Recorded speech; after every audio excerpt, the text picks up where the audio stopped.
Right ఇక details చూస్తే మరో ప్రభుత్వ అధికారి అవినీతి భాగోతం బయటపడింది. ప్రజల సొమ్ములతో నెల నెలా జీతాలు అందుకుంటున్న అదే ప్రజలకు సేవ చేసేందుకు మాత్రం మనసొప్పడం లేదు. అన్యాయాలు చేతిలో పడితేనే పని, లేదంటే నెలలు తరబడి నాంచుడే. ఇది కొందరి అవినీతి అధికారుల నిజస్వరూపం. ఇలాంటి కోవలోనే తాజాగా సంపాదనకు మించిన ఆస్తులు ఉన్నాయనే సమాచారంతో ఇంకో అవినీతి తిమింగలం బయటకొచ్చింది. ఏసీబీ కరీంనగర్ జిల్లా జమ్మికుంట తహసీల్దార్ రజని ఏసీబీకి చిక్కారు. ఆమె ఇంటితో పాటు ఆమె బంధువుల ఇళ్లలో 5 చోట్ల అవినీతి నిరోధక శాఖ అధికారులు సోదాలు నిర్వహించారు. ఈ సోదాల్లో అధికారులకు షాక్ తగిలేలా నోట్ల కట్టలు బయటపడ్డాయి. ఈ సోదాల్లో దాదాపు 3,20,00,000 విలువైన ఆస్తులను ఏసీబీ అధికారులు గుర్తించారు.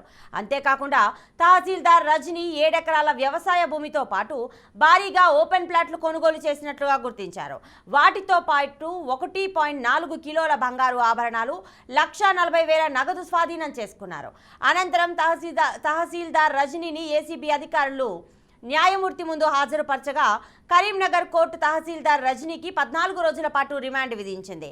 కాగా తహసీల్దార్ రజనీ అవినీతి వ్యవహారం, అక్రమాస్తులు ఇప్పుడు స్థానికంగా హాట్ టాపిక్ గా మారాయి. ఇక కరీంనగర్ జిల్లాలో తాజాగా ఏసీబీకి చిక్కారు ఒక తహసీల్దార్ రజనీ. సో దీనికి సంబంధించిన పూర్తి డీటెయిల్స్ మా ప్రతినిధి ప్రేమ్ కుమార్ అందిస్తారు. ప్రేమ్ కుమార్, డీటెయిల్స్ ఇవ్వండి.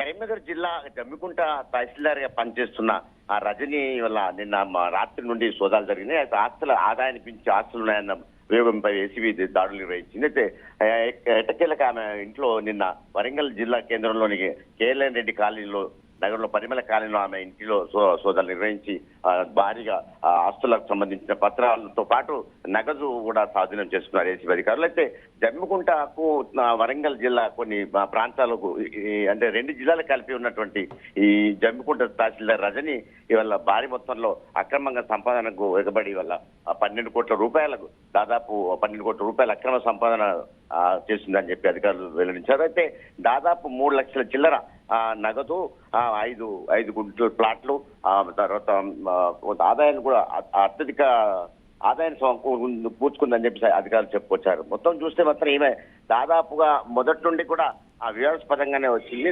ఈమె ఆస్తులకు ఆదాయానికి మించి ఆస్తున్నాయన్న అభియోగంపై ఇవాళ ఏసీబీ దాడులు నిర్వహించిన దాడుల్లో దాదాపు 12 కోట్ల రూపాయల వరకు ఆస్తులు ఉన్నట్లు ఏసీబీ అధికారులు వెల్లడించారు. అట్లా ఇప్పుడు ఈ 12 కోట్ల రూపాయల దాన్ని కూడా మొత్తం సీజ్ చేసి ఆమె నిన్న అరెస్ట్ చేసి కరీంనగర్ కోర్టులో హాజరుపరిచారు దీప. అయితే తదుపరి విచారణ ఇంకా కూడా వాళ్ళ బంధువుల ఇంట్లో సోదాలు కొనసాగిస్తున్నట్లు మనకు సమాచారం ఉంది దీప. ప్రేమ్ కుమార్, మరి ఇప్పటికే 5 చోట్ల అయితే ఇప్పుడు అధికారులు అయితే సోదాలు నిర్వహిస్తున్నట్టుగా అయితే తెలుస్తోంది. మరి ఇంకా ఈ సోదాలు అనేది ఇంకెంతసేపు కొనసాగే అవకాశం ఉంది?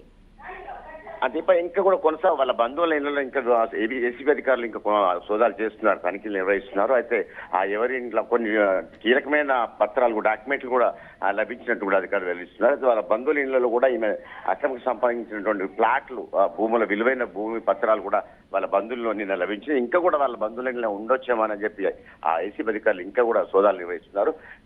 దాదాపు ఇప్పటికే దాదాపు 25 లక్షల నగదుతో పాటు 12 కోట్ల రూపాయల మొత్తం ఆదాయాన్ని వీరు స్వాధీనం చేసుకున్నారు. ఇంకా కూడా సోదాలు కొనసాగుతున్నాయి. ఆమె మాత్రం నిన్న అరెస్ట్ చేసి కోర్టులో హాజరుపరిచినట్లు మనకు సమాచారం ఉంది దీప. రైట్ ప్రేమ్ కుమార్.